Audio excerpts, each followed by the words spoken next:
Сәлем достар, бүгін сіздермен өте дәмді шоколадты шие қосылған чизкейк дайындайтын боламыз. Видеоны міндетті түрде соңына дейін қарап, каналға тіркеліп қоюды ұмытпаңыздар.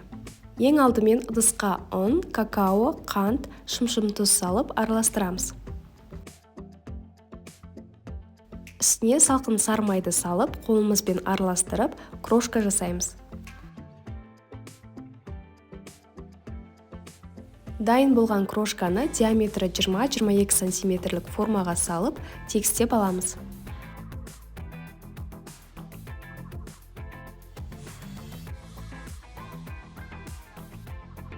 Тоңазытқышқа 30 минутқа салып қоямыз.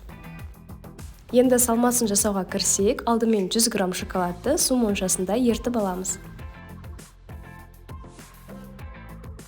Ыдысқа 3 жұмыртқаны жарып, араластырып дайындап қоямыз.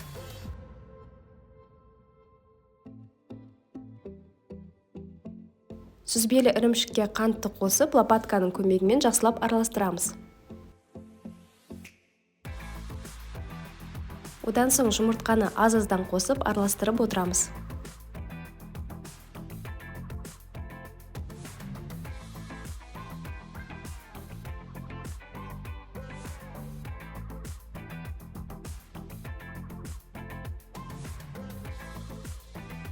Үстіне какао қосып, тағы да араластырамыз.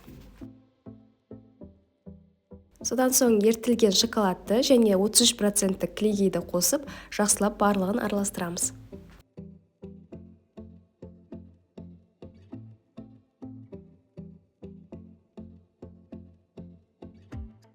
Біздің салмамыз дайын болды, енді оны формаға құйып, бетін тегістеп аламыз. Алдын ала қыздырылған пеште 160 градуста 1 сағаттай пісіріп аламыз. Табаны орташа отта қыздырып, шиені саламыз, үстіне қантты қосып, жақсылап араластырамыз.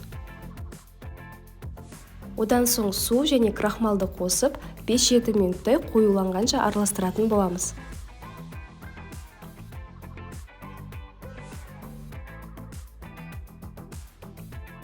Бөлме температурасында суытылған чизкейктің бетіне шиені салып, тегістеп аламыз.